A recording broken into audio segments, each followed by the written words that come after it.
Stop talking about comic books or I'll kill you. I don't care if the Hulk could defeat the Man of Steel. Hey there, comic fam. Bullseye Bob here, and welcome to Everything Comics. And this is the 44th episode of Having Comics with My Coffee. This is the show where I get together with you here in the Bob Cave, have some great coffee, and I talk about the comics I picked up this last Wednesday, November 11th. And we got a lot of great comics that came out this week, and I can't wait to get into that. But first, let's talk about the coffee that we're drinking. Today, I'm drinking a great cold brew, and of course, the coffee is brought to you by the Refuge Coffee House, which is at 9217 Southeast Foster Road, right here in Portland, Oregon. It's one of the best coffee shops out here. Definitely, when you come out to Portland, put it on your itinerary. Let me know you're coming out. I'll get together with you. We'll have some coffee, talk about comics, talk about whatever you want.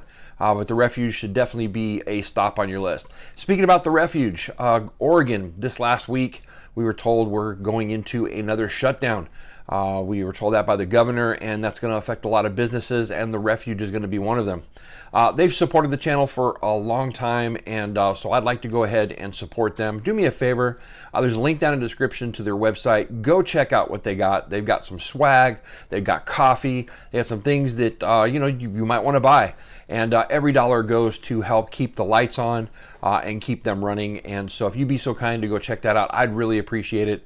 Let's show them some support. But before we get into our reviews, we have some announcements. And as always, there'll be a timestamp on the screen. If you want to go ahead and skip the announcements and go straight to the reviews, that's perfectly fine. But let's go ahead and get into what we're talking about this week. So the first announcement is my 50th episode is coming up. I never thought that I would get to number 50, let alone getting to number 20. And here we are, 50th episode, and I just want to thank you guys so much for the support. Also, I announced this last week, I got to 1,500 subscribers, and I'm just blown away by it.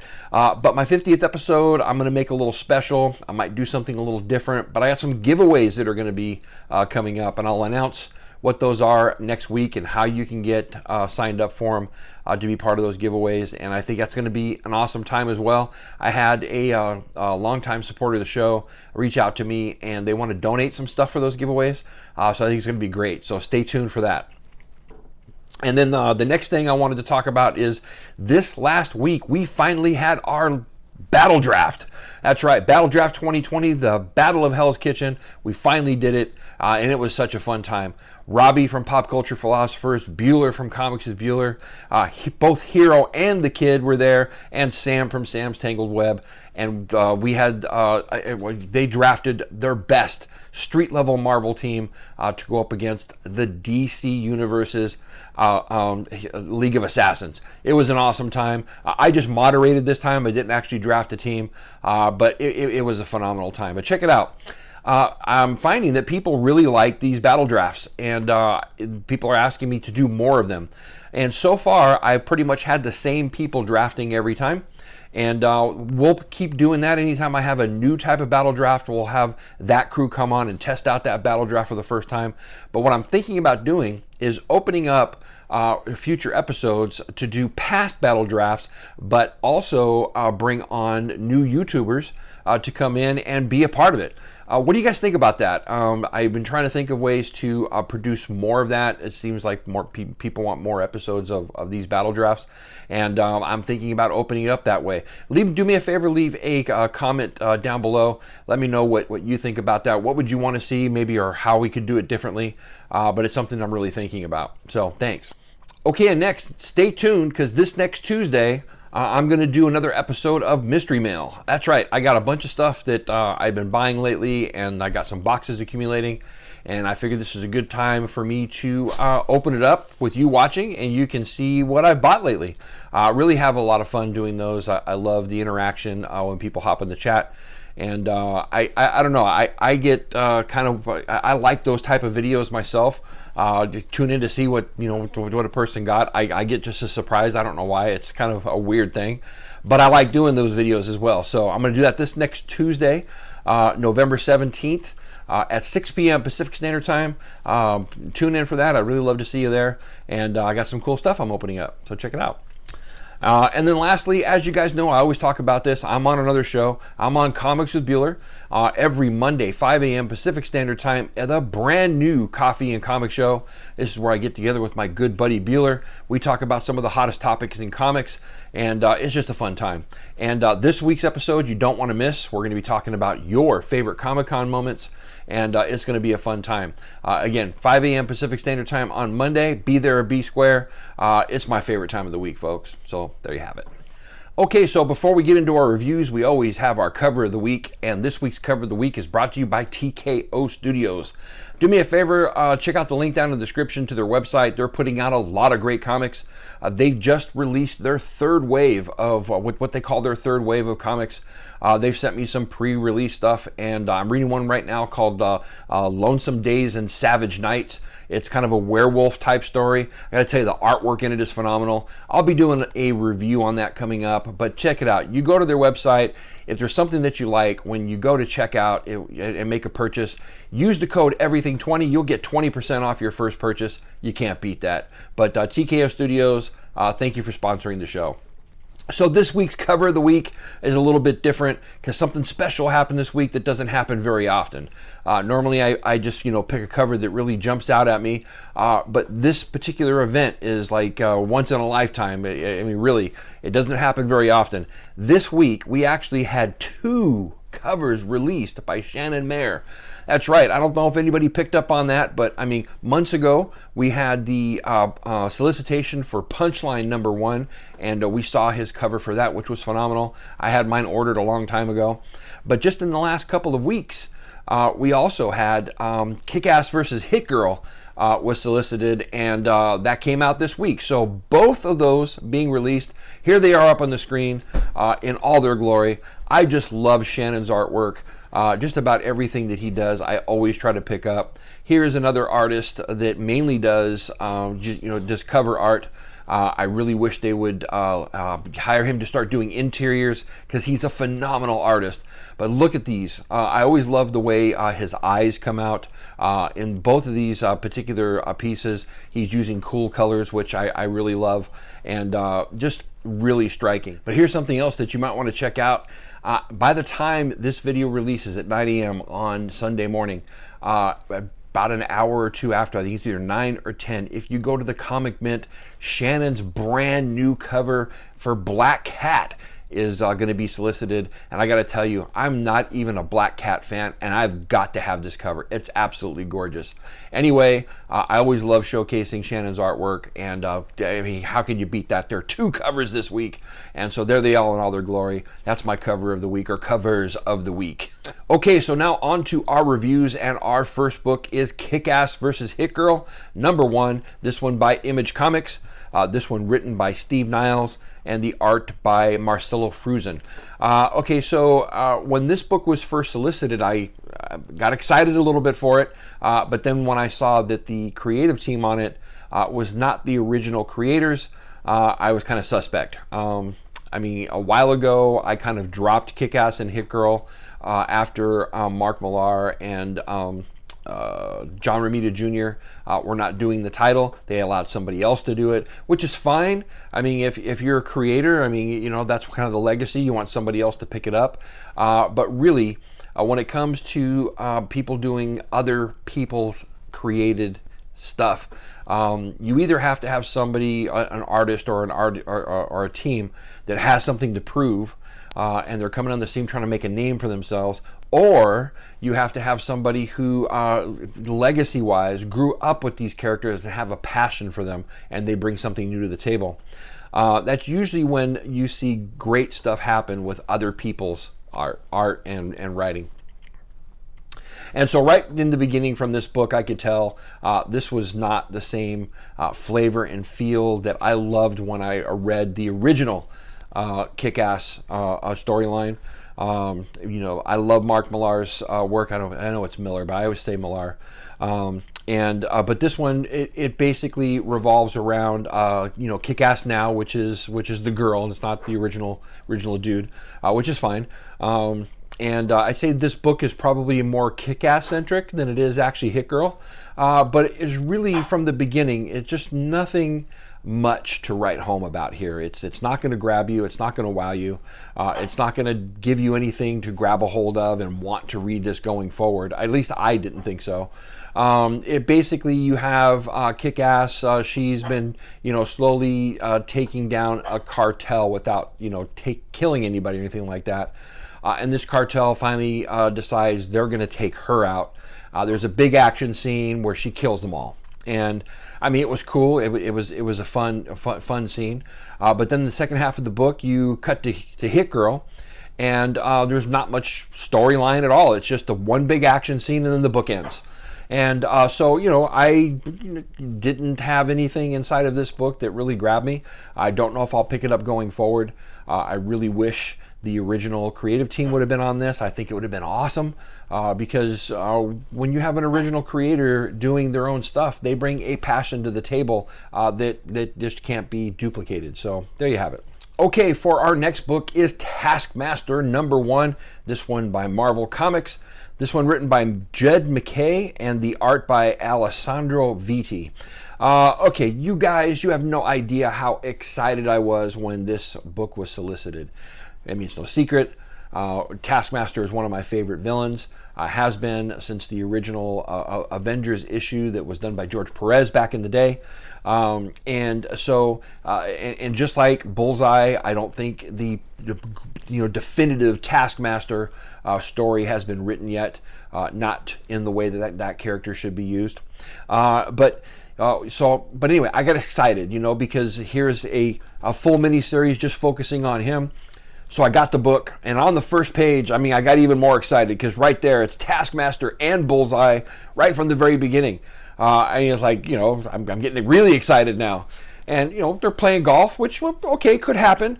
But as soon as I read the first word bubble, I wanted to throw the book across the room because I could feel and see right at that particular point that it was going to be campy, it was going to be drummed down, and they weren't going to take the character or the story, for that matter, very seriously.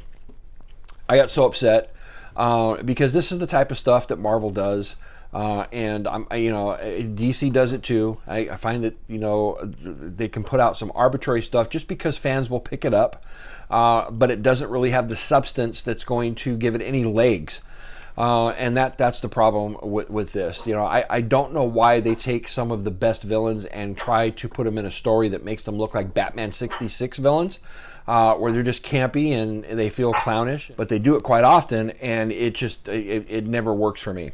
So look, this book was created pretty much to coincide with the release of the Black Widow movie. And of course, since that keeps getting pushed out, Marvel just went ahead and decided to release this just like they did the Black Widow book that was supposed to coincide with the movie release. And that's the only reason why they did this. And but anyway, they didn't take one of my favorite characters seriously. It's just a joke, and it's not for me. So I will be taking this off my pull list. I thought it was complete drivel, and there you have it.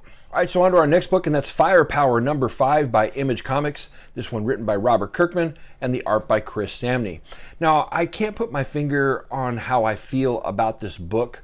I think as I'm reading it, there's something that just feels very familiar about it. That's kind of how I feel, but I don't know if that's it. I know that the original graphic novel that was put out as a prelude to the ongoing series, before this actually got published, was so far the best of this story that I've read. It really hooked me. I loved Chris Samney's artwork on it. I loved the character that trained our main character inside of this. And, the story revolves around this guy getting trained by a sect up in the Himalayas. It's an old martial arts comic trope. And as intriguing as all that is, we see the return of my favorite character that has been written inside of this book so far, and that's the old master that wears sneakers and a hat, and he kind of reminds me of Stick in a certain way, but he's funny and just so much fun to read.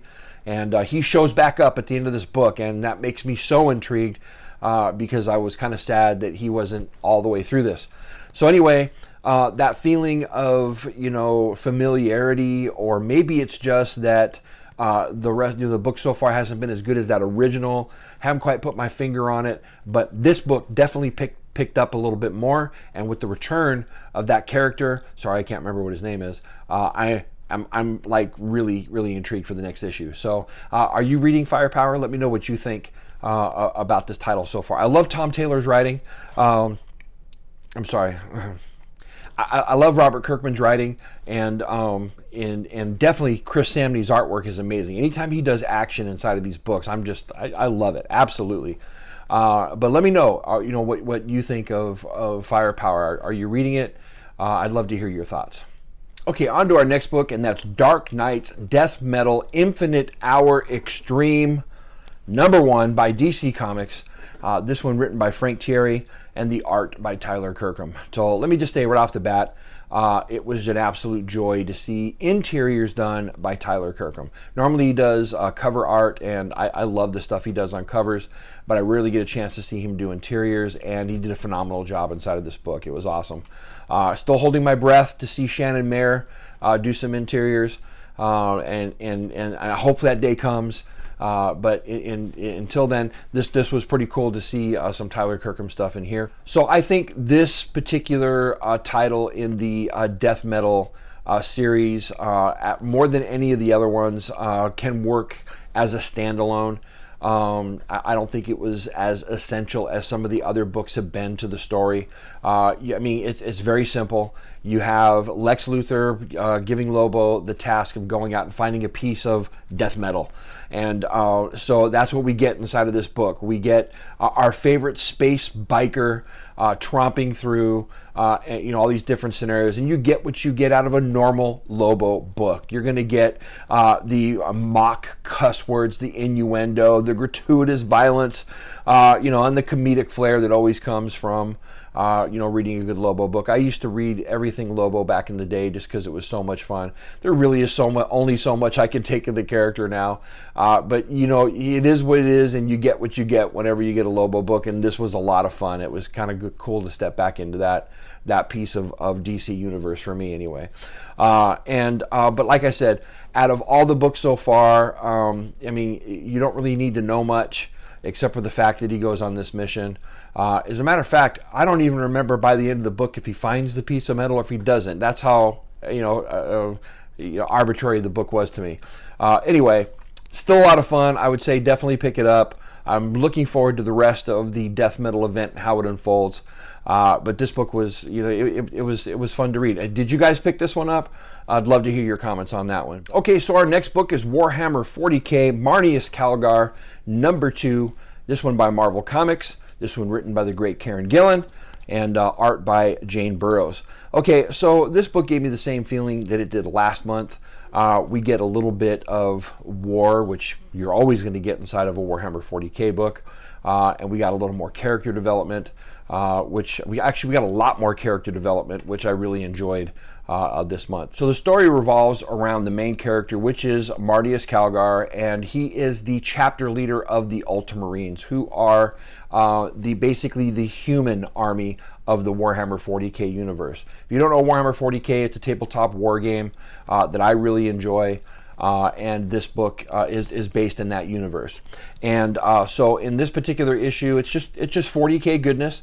We get a little more battle stuff going on, which is always great. I love the artwork aspect inside of the book with that.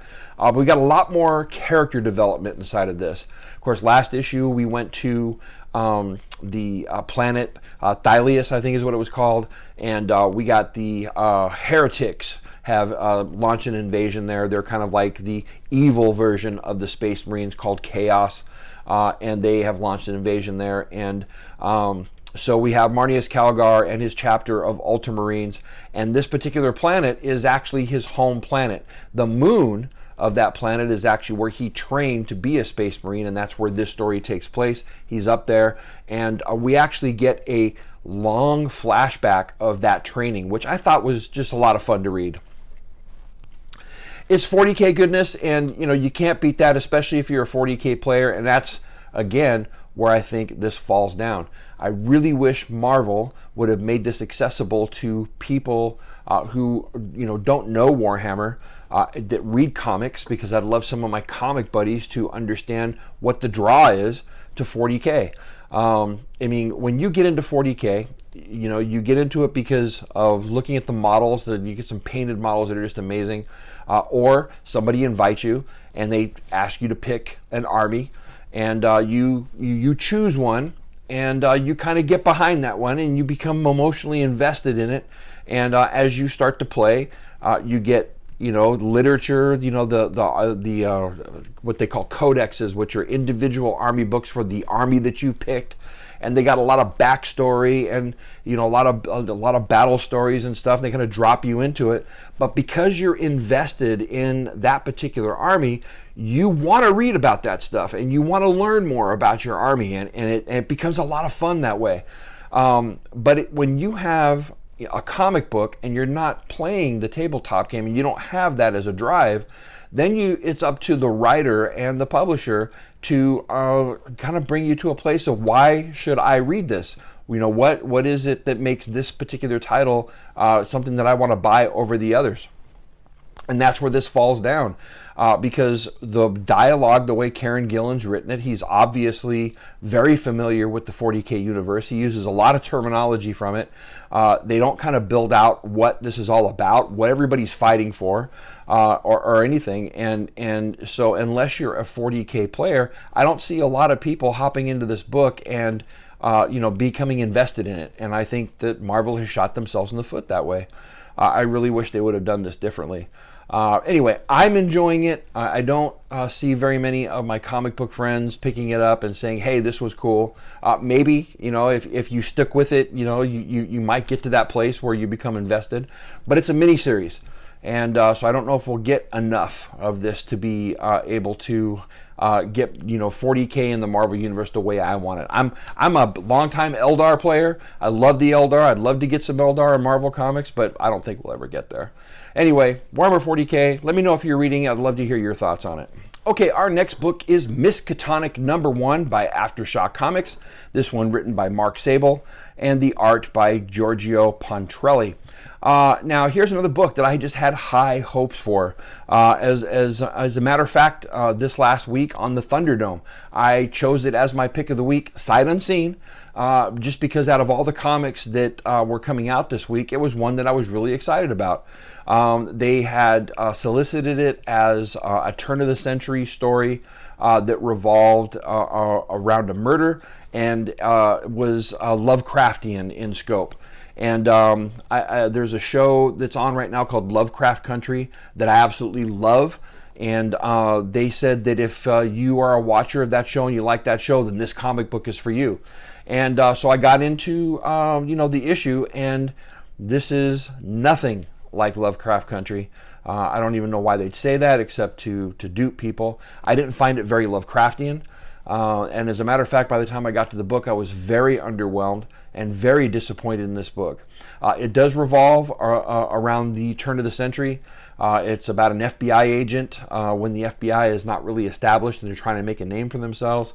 There's a murder that happens. She partners up with a detective, a local detective, and then in the midst of trying to solve this murder, there's this horror element that comes about, and it's not even Lovecraftian. There's a society that they look like Ku Klux Klan, and they follow the god Dagon, and Dagon is like a old Sumerian god. And so I don't even know why they would say Lovecraftian. It didn't feel Lovecraftian. There's really no tropes from there, but just this kind of horror element, which I guess they could spin and make it Lovecraftian. Anyway, I'm not going to get there. By the end of this book, there was nothing that hooked me. There was nothing, you know, nothing that made me invested in the characters, and I was really disappointed in it. And so I'll probably be pulling this one off my pull list as well. Let me know what you think about it. You know, maybe there are some people out there who like it. Let me know why you liked it. I'd love to hear that. Anyway, Misskatonic No. 1, huge disappointment for me this week. Okay, on to our next book, and that's Punchline No. 1. This one by DC Comics.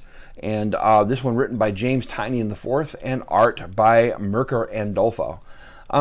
So, I mean, here's a book that I had low expectations of, and it far surpassed, you know, what I was expecting out of it. And I should have known. I mean, it's written by James Tynion, and look, James Tynion has been killing it. I think 2020 will go down in history, as Tiny and Gier. Just about everything he's touching is just absolutely amazing. I mean, with the whole Batman and the Joker war, doing Something is Killing the Children, and I mean, even his horror anthology that has come out, Razor Blades. I mean, just everything he's doing is it's just awesome. I love the work he's doing, and I should have known. I just should have known.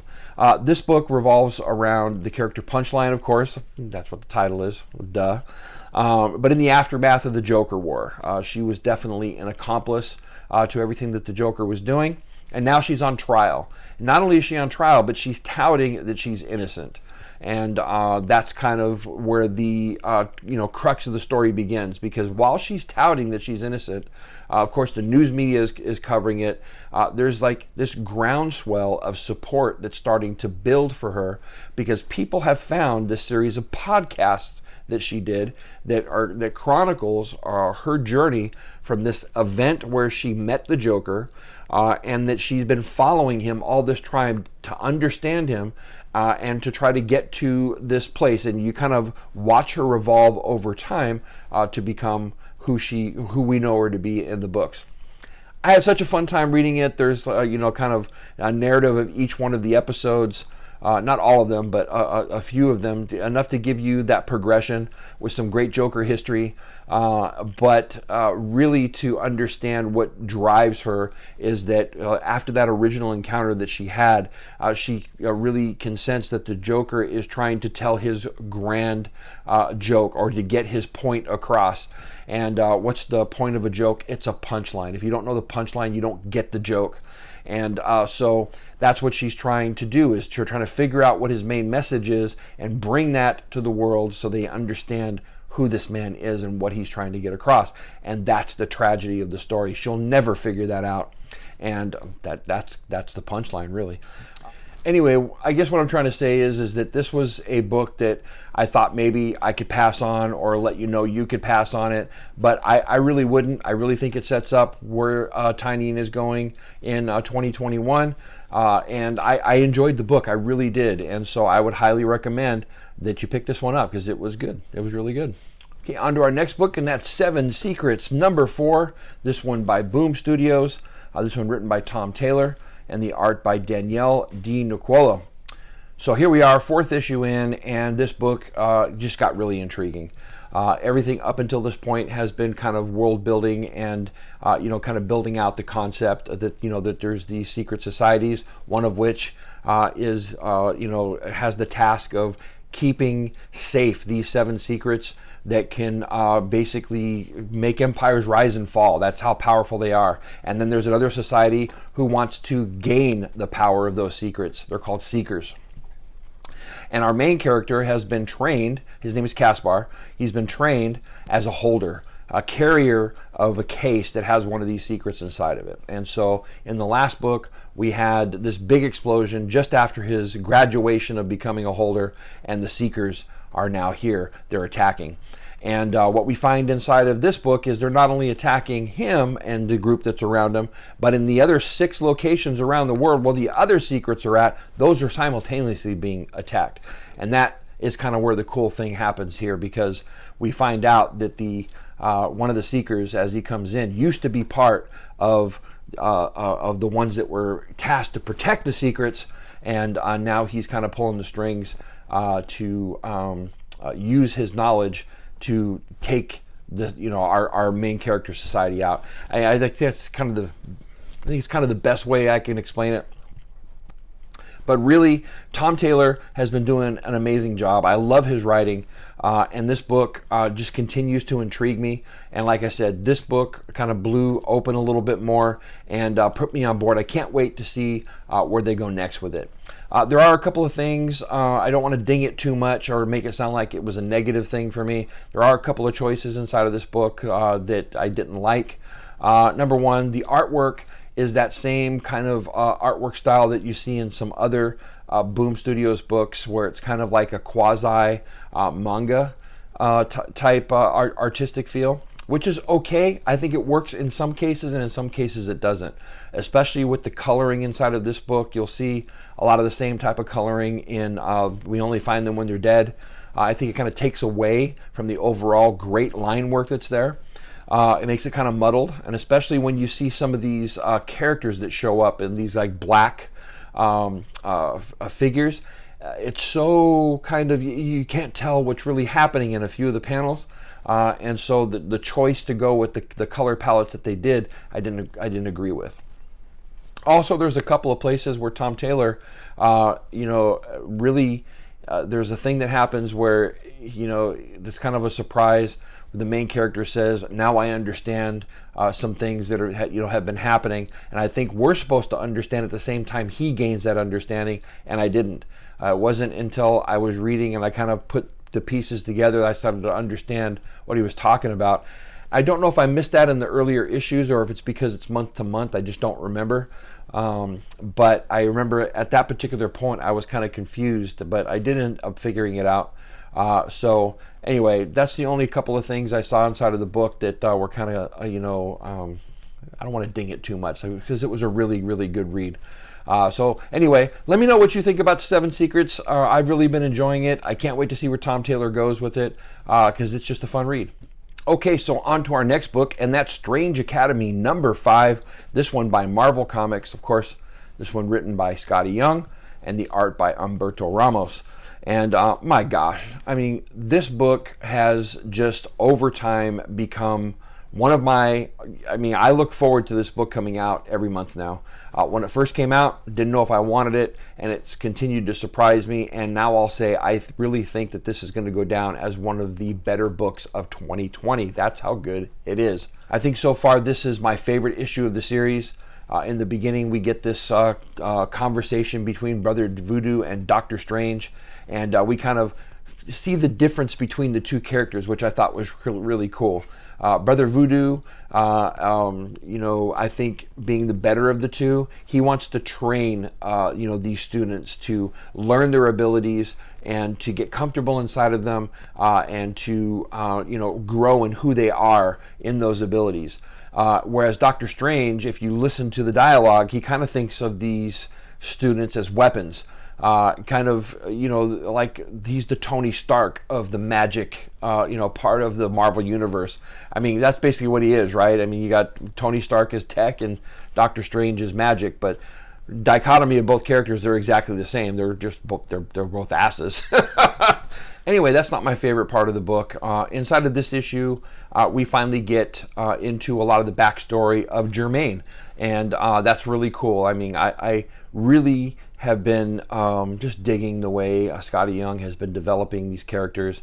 And who would have thought that Doyle Dormammu would be, the character that he's been. And then now we get this backstory with Germain, and I really, really enjoyed that part of this book. It flows, it's a lot of fun, and like I said, I'm looking forward to this title every month. And I really wish that Marvel would put together teams like this and produce this type of quality with the rest of their books. Putting together Scotty Young and Humberto Ramos has just been phenomenal. And I'll say that Humberto Ramos's artwork is just amazing inside of this run. So if you're not on Strange Academy, I'd highly recommend you pick it up. This is the type of stuff that I wish Marvel would do hands down across their whole line. Anyway, that's my opinion. Okay, so now we move on to my pick of the week, and this week's pick of the week is Red Mother number 10. This one also by Boom Studios. This one written by Jeremy Hahn, and the art by Danny Luckert. Now, first of all, I just want to say that Jeremy Hahn's writing is phenomenal. I mean, he has been building the story from the beginning in such a way that has kept us on the edge of our seats, has kept us intrigued. There's this horror element that's been amazing, but at the same time, he's really developed the characters in such a way that, you get invested with them, and especially our main character, Daisy.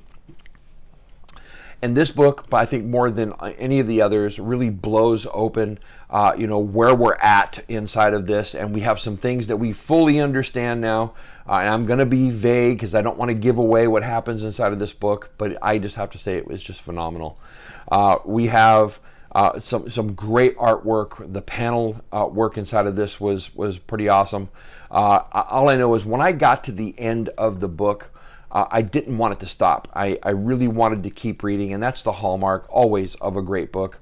I've said it many times that we are in a renaissance of horror at this particular time in comics, and this is the reason why I say that type of statement is because of work that's being put out like this. I mean, Boom Studios has been just, blowing us out of the water with some of the stuff that they've been creating. And Red Mother has been one of those books. I'm kind of sad that it looks like that issue number 12 will be the last issue of this. I know some people are cool with that. I kind of wish this would be an ongoing story because now I love the way he's brought us along. That's been part of the fun. But really, this is just a phenomenal read. It's hands down my pick of the week this week. I really enjoyed it. I hope you're enjoying it too. But that's it. That's my pick of the week this week. What'd you think of it? All right, folks, so that's the reviews. Hope you enjoyed those. We always end our show with the panel of the week. And this week's panel of the week comes from a book that I read, but I didn't actually review. And that's Wolverine number 7, and it's part of the whole Ten of Swords storyline. And that's why I didn't review it. I'm really not up on the whole Ten of Swords event. I don't get all the X books, and so because of that, I didn't feel confident in reviewing it. But there is a panel that happens inside of this book because you have Wolverine in a battle with Summoner, but they're in this place called Blightspoke, and it's kind of like an otherworldly dimension. And in the midst of this battle, reality shatters, and there's a graphical representation of that reality shattering. Here it is up on the screen. Man, this was phenomenal. I saw this and it blew me away. I totally geeked out. This is one where, I love the image as I see it, but I would love to see the original artwork before colors were put to it, just to see the crispness of the line work and some of the detail that was put into it. A lot of times after you ink it and then after you put colors in, it obscures some of the more detailed work. It happens just about in every comic book. So I'd love to go back and see some of the original line work that was done on this particular panel. The artist that did it is Joshua Cassara. I'm not too familiar with his artwork, but he's definitely going to be on my radar now because there were some other panels that he did inside this book also that just blew me away. But this one here, this is my panel of the week, hands down. There it is in all its glory. Hope you enjoy it. Okay, folks, so that's the show. I hope you enjoyed it. Thank you for joining me for having comics with my coffee. I hope you enjoyed yours. And as you know, folks, we end this the same way every time. Remember to support your local comic shop and Excelsior. Have a good week, folks. I'm gonna rearrange your face if you continue to debate whether Logan's claws could pierce Steve Rogers' shield.